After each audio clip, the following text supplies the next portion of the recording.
오늘 우리가 살펴볼 말씀은 요나서 1장 말씀입니다. 요나서는 북이스라엘을 멸망시킬 아수르의 수도 니느웨에 대해 회개의 말씀을 전하는 내용이죠.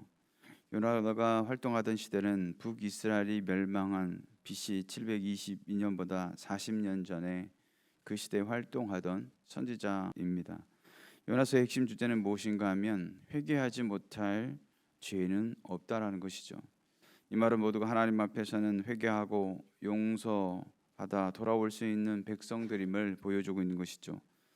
오늘 본문의 내용을 보면 하나님께서 아미떼의 아들 요나에게 아수르의 저 큰 성읍 니느웨로 가서 심판에 대한 경고의 말씀을 가지고 가서 외치라고 말씀하셨습니다. 그렇다면 왜 아수르에게 가서 외치라고 하셨는가? 2절에 보시면 너는 일어나 저 큰 성읍 니느웨로 가서 그것을 향하여 외치라. 그 악독이 내 앞에 상달되었음이니라 하시니라 라고 말씀하고 있습니다. 여기에 악독은 니느웨 성읍에서 저질러진 각종 부당한 억압과 박해를 향한 사람들의 억울한 호소가 하늘에 닿았다는 것이고, 하나님께서 그냥 방관만 하시기에 도저히 참을 수 없을 정도까지 악이 성읍의 전체에 창궐했다는 의미를 함축하고 있는 것이죠. 사실 니느웨는 이방 나라요 후에 이스라엘을 멸망시킬 아수르의 수도입니다. 그럼에도 하나님께서 이러한 기회를 주시는 이유가 무엇인가라는 것이죠. 하나님께서는 온 우주를 창조하시고 또 온 세상을 통치하시는 분이시기에 이스라엘에만 국한하여 당신의 통치를 행하시는 분이 아니시다라는 것이죠. 하나님은 이스라엘을 넘어 이방 나라에 대하여서도 공의로 통치하시는 분이신 줄로 믿습니다. 아무리 악독한 죄인이라도 하나님은 그들이 회개하고 돌아오도록 기회를 주시는 줄로 믿습니다.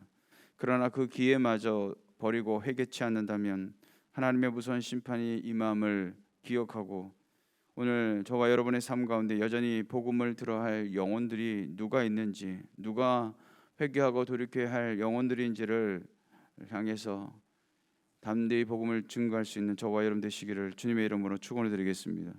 그런데 이러한 미션을 받은 요나 선지자는 니느웨로 가지 않고 3절에 보면 욥방에 내려가서 다시스로 가는 배를 탔다라는 것이죠. 다시스는 니느웨의 정반대 방향으로, 한마디로 하나님의 명령을 거부한 것입니다. 그러자 하나님은 4절에 바다 위에 큰 바람을 내리시니 큰 폭풍이 일어나서 배가 깨지기 직전이었습니다. 사람들은 갑자기 변화된 날씨에 두려워하고 있을 때 요나는 배 밑에서 너무나도 태연하게 잠을 자고 있었다는 것이죠. 선장은 잠자는 요나를 깨웠고 사람들은 각자의 신을 부르기 시작했으며 배를 가볍게 하려고 물건들을 바다에 던지기 시작했습니다. 선장은 6절에 요나에게 말하기를 자는 자여 어찌 함이냐, 일어나서 내 하나님께 구하라. 혹시 하나님이 우리를 생각하사 망하지 아니하게 하시겠다라고 말씀하고 있습니다. 그리고는 그들은 서로 말하기를 도대체 이 재앙이 누구로부터 온 것인지 제비를 뽑아보자고 그렇게 하였다는 것이죠. 제비를 뽑아보니까 요나가 뽑히게 된 것입니다. 그리고 요나에게 이 모든 일이 어찌 되었는지 물었던 것이죠. 요나는 자신은 히브리 사람이고 바다와 육지를 지으신 하늘의 하나님 여호와를 경외하는 자인데 자기가 여호와의 얼굴을 피함으로 이런 일들이 일어났다는 것을 말을 하였습니다. 사람들은 목숨이 위태한 상황에서 어떻게 살 길인지 요나에게 물었고, 요나는 12절에서 자신 때문임을 말하면서 자신을 바다에 던지라고 이야기한 것이죠. 그러나 사람들은 자신의 힘으로 노를 저 배를 육지로 돌리고자 해봤지만 바다는 점점 더 크게 요동치므로 그렇게 할 수가 없었다는 것이죠. 그리고는 무지한 피를 우리에게 돌리지 마시기를 구하고 요나를 바다에 던졌던 것이죠. 그런데 놀랍게도 요동치는 바다가 잔잔해진 것입니다. 그렇다면 왜 요나는 하나님의 명령을 거역하고 니느웨가 아닌 정반대의 길인 다시스로 가는 배를 탔을까? 그것은 한마디로 니느웨로 가서 여호와의 말씀을 외치는 것이 싫었기 때문에 그렇습니다. 이것을 어떻게 할 수 있는가 하면 니느웨에서 심판의 선언을 외친 이후에 니느웨가 회개하고 심판에서 자유케 되었을 때에 요나의 반응이 어땠는가? 4장 1절에 보시면 요나가 매우 싫어하고 성내며라고 말씀하고 있습니다. 무슨 말인가 하면 요나는 이방의 악한 자들이 여호와의 심판을 받아 멸망하기를 원했다는 것이죠.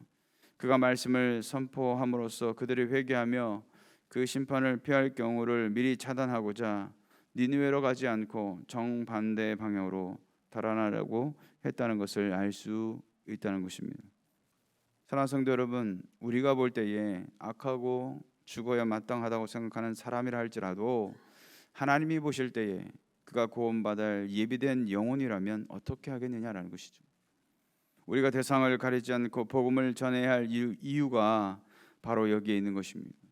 과연 누가 구원받을 백성인지 알 수 없기 때문에 듣든지 아니 듣든지 전해야 하며, 비록 내 감정으로 판단하려고 할 것이 아니라 사명자는, 전도자는 하나님의 마음을 품고 복음을 전함으로 하나님 나라를 확장하는 데 드려지는 삶이 되어야 한다는 것이죠.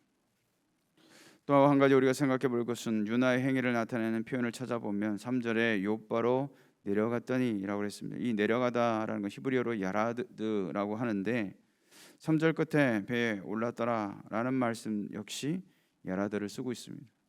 따라서 원문대로 정확히 표현해 보면 배로 내려간 것이죠. 5절 끝에도 요나는 배 밑층에 내려갔다라고 했습니다. 여기에 내려가도 같은 단어고요.